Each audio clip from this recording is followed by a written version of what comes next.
The matric class of 2013 achieved a pass rate of 78.2%. This is up from 73.9% the previous year.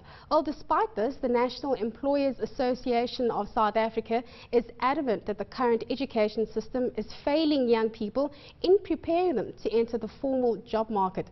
Well, we are joined by company CEO Gerhard Papenfus. Thank you so much, Gerhard, for making the time to join us. Right. Now, back when I was in school, 75% was seen as a distinction. We've managed to get 78%. You still say that the system has failed. How?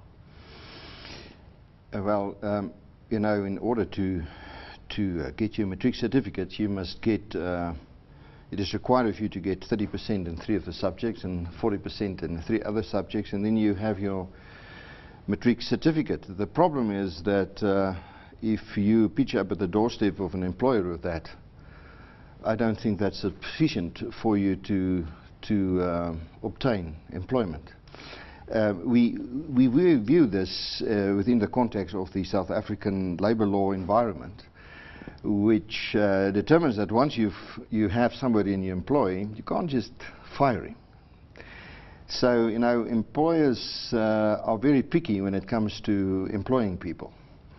And I think that employers have the ability and have the right to choose only the best.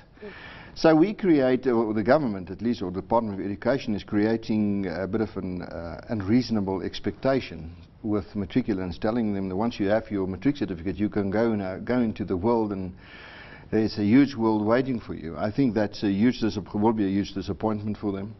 There's 3 things that for us to have this situation, a successful situation, is first of all, how many of those has exemption to go to university? Secondly, how many of those have a skill that you can offer to an employer? It's not for us as employers to teach people those skills. When you arrive, then at least you must have the ability to read and write and understand. And unfortunately, a lot of these students don't have that. And thirdly, the third thing is, you know, the market cannot accommodate these thousands of matriculants. So we need growth, and we need well-qualified students. The problem that we have also is that instead of inspiring students to learn harder, we're adapting to a lower standard. And you know, it's creating the wrong impression. This is not the world we live in. You know, you either adapt to what the world requires, but the world is not going to go to your level. So we need a totally different system, and I believe that the department is really failing South Africa. So the department is failing South Africa, but you, as the National Employers Association of South Africa, you're seeing this problem. What are you doing about it? Apart from criticizing today, I think we must continue criticizing. I think we must keep our finger on this nerve. It is not for us to change this, but I think we need to, and that's what we're doing, is to tell the department if they continue on this path, they are not, they are seriously hampering the future of these kids. And you know, it is a political game. It sounds very good to say you've got a pass rate of 78%. Well, that is actually not true. You know, not true. You know, I don't think there's our education system is failing. We are more or less right at the bottom at the moment, and this is proof of it. Where in the world is 30% a pass rate? It just doesn't happen. But in South Africa, we've got no option.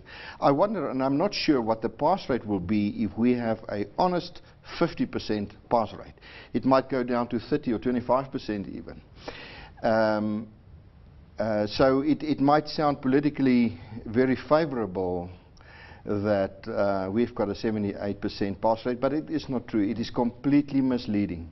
And we are feeding these children for the wolves.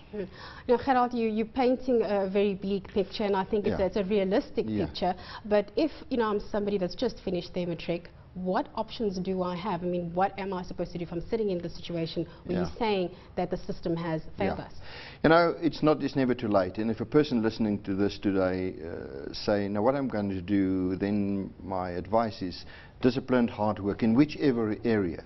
You know, I think from government's point of view, tell the children that transformation is not going to improve your situation, because it will never.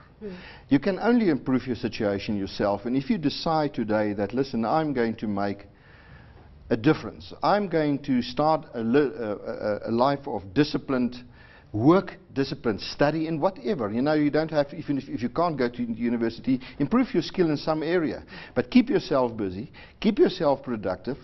You know, and that's actually not possible in South Africa, but I believe that there's nothing wrong with a child to offer his service for free. Go and offer it for free and show that you have something within you, because we don't need... Gerhard, I just need to interject because we are running out of time, but there's a really important point that we'd like to know about is how is the youth wage subsidy going to be helping the situation? Do you see it helpful at all? Because the government has, they have been putting that forward. You know, we were one of the organizations which did not support the youth subsidy, because giving a subsidy for a year is not answering. We want to see a labour market that creates an environment where people can be accommodated. And so giving subsidies never is the answer. And what you have here now is that, look, if you don't have the skills, it's no use employing you, but you don't have the skills. Even if there's a subsidy of 2,000 Rand or 1,000 Rand or whatever the case may be, if you don't have the skills, you don't have the skills. So, you know, even if there's a potential for this youth subsidy to succeed, this is shooting it in the foot.